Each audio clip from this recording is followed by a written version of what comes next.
Hey, thanks for popping on my website. I'm Christopher Sasha. I'm a functional health strategist and author of my Health 101 book titled Transforming Your Lifestyle One Belief at a Time. And in this short video, I'm going to explain how type 2 diabetics can increase their energy levels by bypassing their insulin resistance issue, which is the core of their disease in the first place. Now, most type 2 diabetics are aware of a hormone called insulin and its role in development and continual complications related to their disease. Now, we know we need to get glucose out of the blood system and into the muscle cell where it can be converted into energy. And there lies the problem with type 2 diabetics. Their insulin, it's slacking off.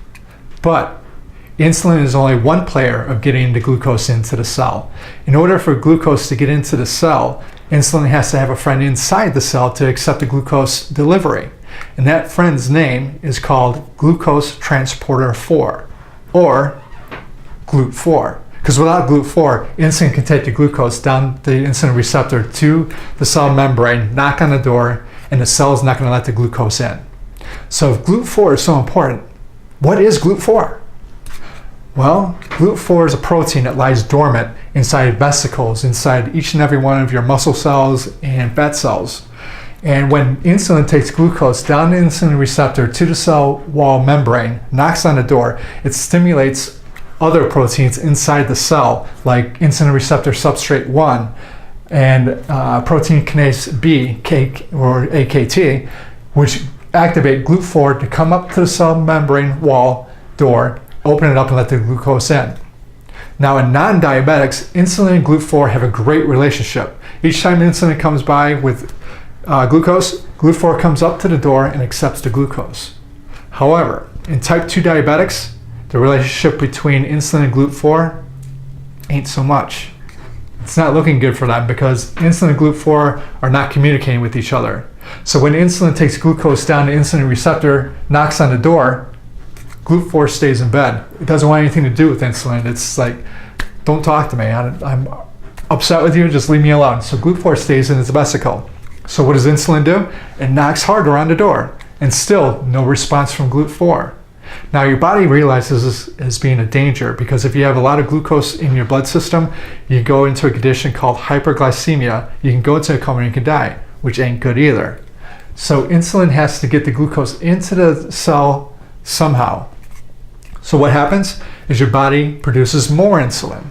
So now your body's including more insulin family members to help their insulin brother to huff, puff, kick down, knock down the door to get GLUT4 to take in the glucose. So your body creates more insulin, and still GLUT4 is ignoring all this. So your body produces more insulin. So now you're getting higher and higher levels of insulin in your blood, and you eventually get a disease called insulin resistance. Hello, type 2 diabetes.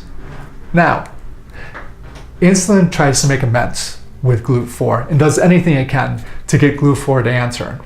But GLUT4 still doesn't want anything to do with insulin. So finally, insulin realizes that the relationship is over, but he still wants to be friends. So maybe sometime in the future, GLUT4 and insulin can rekindle the relationship again. But in the meantime, insulin knows that GLUT4 has another friend, and that friend's name is exercise. And I know this is a word that most people don't like to hear because it involves pain, it involves time, it involves lifting heavy things. Well, that's not all exercise. I mean, lifting heavy things, that's going to help the glucose problem get into the cells a lot easier. But other types of exercise that you can do is you can walk. What I do is I go for a 30-minute walk with my dog in the morning time, into the park, walk around the block, do whatever you can for a half an hour. Just get your body moving. You don't have to walk. You can ride a bike, you can swim, you can hike, anything that's going to move your body, because our modern conveniences today, they're making our lives easier, but they're killing us. And when you stop moving, you start dying. We're not designed to sit in front of a computer all day long or sit in front of a TV all day long. The average American is either sitting or laying down 95% of the day, and that's not good. So we need to get moving again. And it doesn't matter what kind of exercise you do, just as long as you enjoy it and you're moving your body. Because when you move your body and you exercise, what exercise does is it activates another protein inside the cell called AMPK, which is adenosine monophosphate activated protein kinase, AMPK. So when you exercise, you activate AMPK, which activates GLUT4 to go up to the cell wall membrane to let the glucose in. And this is why it's imperative that type 2 diabetics, and all of us included, need to exercise so we can get the glucose out of the blood system and into the cells and utilize for energy. Now, there's 5 huge benefits for exercise for all of us, including type 2 diabetics. The first and main one is that it helps liver and pancreatic function properly again. Because what happens is in type 2 diabetics, they start accumulating a lot of fat because they're not getting the glucose into the muscle cell to be used as energy, so it gets stored as body fat.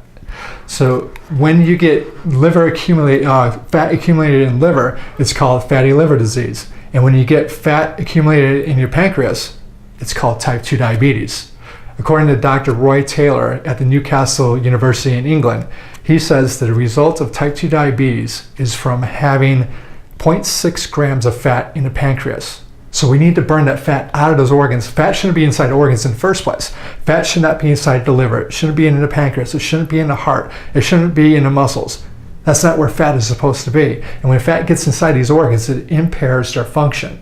So we need to get the fat out of the pancreas and out of the liver so that they can function properly again. And we can start reversing our disease. Now, the second benefit of exercise is that it increases insulin sensitivity, which is exactly what type 2 diabetes is.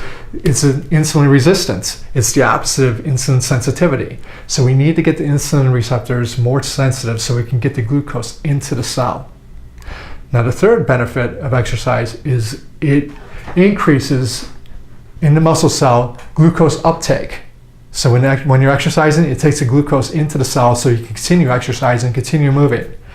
Exercise also includes glucose tolerance and improves glucose tolerance. So all these things are the result of burning fat inside your body, inside the organs, so you start reversing your type 2 diabetes. Now, the takeaway here is that insulin by itself does not activate GLUT4. Insulin by itself is pretty much useless. It's just creating more and more problems. It's making you more type 2 diabetic. So we need to work around that pathway. And the way to do that is to exercise. And exercise is able to get the glucose into the cell because it uses a completely different pathway than insulin does.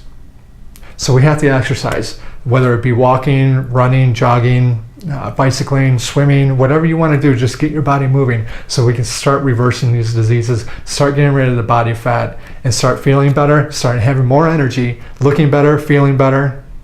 And this is everything that exercise and eating right does. A healthy lifestyle, it's a little work, it's some determination, and it's some discipline, but everybody can do it. We used to do it for billions or millions and millions of years. So like I said, the modern conveniences are killing us and making our lives easier, but they're killing us. So we need to get up and start moving. Okay, so that's all I have today. If you have a question, if you liked what you heard, what you didn't like what you heard, thumbs up, thumbs down, make a comment, ask a question. We learn best from each other, so I'm sure your question, other people have the same question. So leave a comment down at the bottom, and I'll see you in the next video.